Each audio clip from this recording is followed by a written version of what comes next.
Korvpalliagent Martin Lombiots. Kuidas sinust üldse sai korvpalliagent? Kuidas sa selle ameti juurde sattusid? Ütleme nii, et olen siis teinud erinevaid spordialasid ja korvpall on siis kõige südamelähedasem olnud. Ja eks ma sain targa inimesena aru, et minust mängijat ei tule ja ma pean kuidagi muud moodi spordis nagu kaasa lööma. Eks mul oli mõtteid oli erinevaid ja üks spordiagendi mõte nagu idanes ja nähes nagu Eesti nagu mängijaid ja mõeldes, et miks nad Eesti liigas on, see olid siis juba mõned aastad tagasi, et miks neid keegi ei aita ja mõtlesin, et mis seal ikka, et proovin ja hakkan õppima ja vaatama, et kuidas see maailm nagu, kuidas on ja kuidas mängida aidata ja siis mingi see asi arenes nii kaugele, et tegin ka ära siis selle FIBA paberi, mis mind siis nagu litsenseeritud agendiks teeb, aga see protsess on olnud väga pikk tegelikult ja ma arvan, üle 5 aasta ikka, enne kui nagu, ma ise tundsin nagu sisimas, et ma võin ennast agendiks nimetada nii-öelda. Kui paljusid mängijaid sa agendina esindad ja kas on ainult Eesti mängijaid või ka välismängijaid? Kuna alustasime missioonitundest Eesti mängijaid aidata, ütleme, siis täna on selline 20 nime meil ja ütleme nii, et siis lepinguliselt on üks rootslane ka. Ja meil on partnerite mängijad, keda siis me teatud regioonides esindame, et nii-öelda oleme networki osa nii-öelda siis mõnel teisel agentuuril ka. Aga kindlasti tahame jõuda sinnamaale, et ka meil oleks rohkem välismängijaid, kõrgema tasemega mängijaid, et seda me soovime nii-öelda. Kui paljud sinu esindatavatest mängijatest hetkel välismaal mängivad ja kas sa saad nimeliselt need välja tuua? Jaa, et sellel hooajal on siis Martin Paasoja, kes Rumeenias siirdus Kreeka liigasse, Raidri Olane vahetas Kreekas klubi, siis Egert Haller liitus ja Tanel Kurbas on siis Poolas, et tagasi tuli Jaan Puidet Eestisse, kellele niimoodi saladuskatte all siin avalikult ütleme, et hoiame silmad lahti ja Gregor Hermet tuli ka tagasi ja Ilja Stankevits, et see aasta on nagu vähem mängijaid välismaal, aga vahest on nii. Palun selgita selle Egert Halleri ülemineku näitel, mis nüüd hiljuti toimus Valgast Hispaaniasse, et kuidas üks mängija üleminek üldse käib, et algusest lõpuni kogu see protsess? No meie jaoks tegelikult ütleme hooaeg hakkab juba vara kevadel, kus lepime mängijate kokku, kellel on valmisolek välismaal liikuda, kellega me töötada soovime, kes usaldab meid, et see oleks see vastastikune. Seejärel me siis valmistame ette erinevad materjalid nii-öelda videodest kuni CV-deni, et mida siis tutvustada. Alustame läbirääkimisi partneritega, kes meil erinevates riikides on, et Hispaanias, Itaalias ja nii edasi, et seejärel ongi tegelikult tõsine töö terve suvi otsa, suhelda treeneritega, partneritega ja ütleme siis, mis nii-öelda, kui me see jääme tipsis, et see ongi nüüd see, kus siis tekib konkreetne huvi, et Egert Halleri näitel siis tekkiski kuupäeva ja täpselt ei mäleta, aga kolmapäeva päev, kui tekkis nii-öelda võimalus, et otsitakse Hispaaniasse viskavat tagamängijat. Seejärel pidime kiirelt reageerima, suhtlema kõigepealt, ühesõnaga uurime natuke tausta, et mis see klubi, mis tingimused, et kas kõigepealt soovitada mängijale üldse seda kohta, siis räägime mängijaga. Kui mängija saab natuke mõelda, sellel hetkel väga palju ei saanud ta mõelda, et pidi kiirelt otsustama.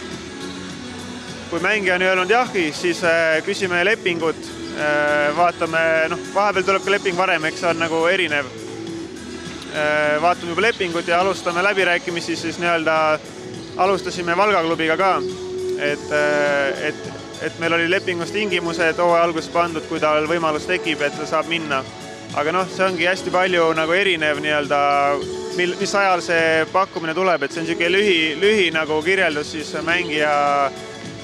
siirdumisest siis välismaale või klubi juurde. Halleril oli leping Valgaga, või tähendab lepingus Valgaga sees, et ta saab välismaal siirduda, aga ülejäänud sinu mängijatel, kui paljudel Eestis mängivatel, sinu esindatavatel palluritel hetkel selline klausel sees on lepingus? See on üldse huvitav maailm, see agendi maailm, eriti meil Eestis, et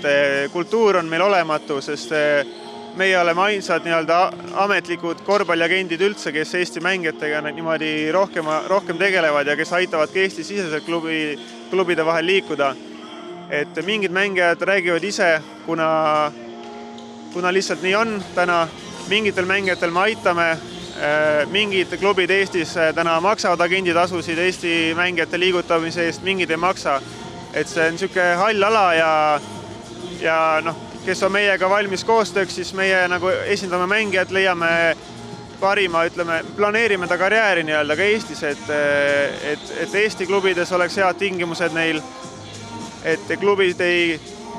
nii-öelda siis ei teeks liiga mängijatele, leiame lepingusse punktid, et mängija saaks mõistlikutel tingimustel liikuda, kui klubi on selleks valmis. Et ma arvan, et kas siit tuli vastus küsimusele? Kas agendi töö on lisaks mängija vahendamisel uude klubisse ka tegeleda hiljem selle mängija selliste eluoluliste küsimuste korraldamisega? Ütleme nii, et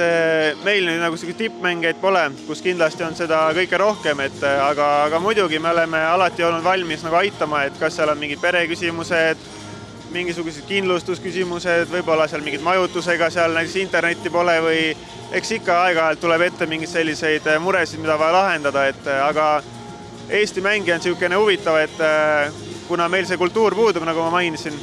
siis nad päris palju saavad ise hakkama ja ise võitlevad nii-öelda enda asjadest, et vahepeal ma ütlen ka, et andke mulle teada, et ma saan ju aidata, aga ja oleneb klubi organisatsioonist, et mõnedes kohtades on nii-öelda manageridel siis see roll, et hoolitseda mängijate eest, ja siis polegi nagu meil väga palju midagi teha nii-öelda. Kas Eesti korvpallurite jaoks on välismaa turg olemas või peaksime me rohkem pingutama, et Eestist mängijad lihtsamini välismaale saaks? Kui ma ütlen ausalt ja oma arvamust avaldades, siis ega meist ikka ei teata küll, et üks treener siin tegi nalja, et kas ikka Euroopa Liidus olete, et mis mängija, mis riik see on üldse,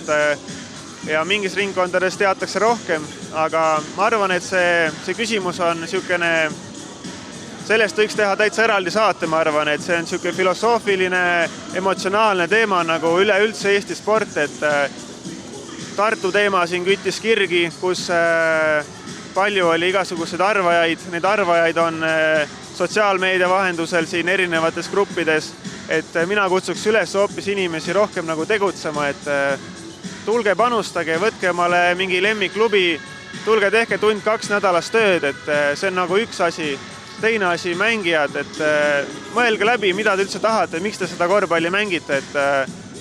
et kui sa krõpsu tahad süüa ja ütleme kokat juua, et siis ei pea nagu sellisel tasemel seda asja tegema, et paneks nagu mängijatele ka südamele, et see mängikarjäär on lühike, 10-15 aastat, et võtke maksimum, kui te ei oska, ei tea, uurige või küsige abi, et inimesi on tegelikult, kellelt abi küsida. Mujal, ütleme, vaadates kõrvalriike, asjad nagu kuidagi toimivad paremini, et need, et mängijad välismaal on, et see on nagu sellise väikse grupi, nagu minu hinnangu väikse grupi panus, et siit võiks vaadata nagu suuremat pilti, et kes on need vastutajad, on ju, et mis arenguplaanid on korvpalliliidus, nüüd tuldi välja suure mingisuguse masterplaaniga, mina sisu ei tea, mind ei ole kaasatud sinna, et huvitavad ajad on kindlasti ees ja ütlen, et välismaal tehakse lahedaid asju, et need mehed, kes asju teevad, võiksid tutvuda igasuguste muude riikidega, et kas või Soome korvpall, et mis on mega hüppe teinud, aga ma ütlen veel kord, see teema on väga emotsionaalne, see paneb mind põlema, see paneb palju teisi korvpalli armastajaid põlema, et siin võiks nagu rääkida isegi tunde, kui mitte päevi. Aga sinu hinnangul, kas Eesti korvpall on tõusuteel? See on hea küsimus, et kust nurgast vaadates ja kellega võrreldes, et kui me võrdleme siis 10 aasta taguse ajaga, et ma olin väike mees, mul on raske nagu ennast ajast tagasi viia, aga räägitakse, et siis oli jube kõva see aeg, et ju seal mingi tõde on siis. Aga vaadates jälle neid mängeid, kes on välismaal, siis ma loodan, et see toob nagu sellist põnevust ja uusi nii-öelda staare, kellele noortel on ka vaadata üles, et et keeruline vastata.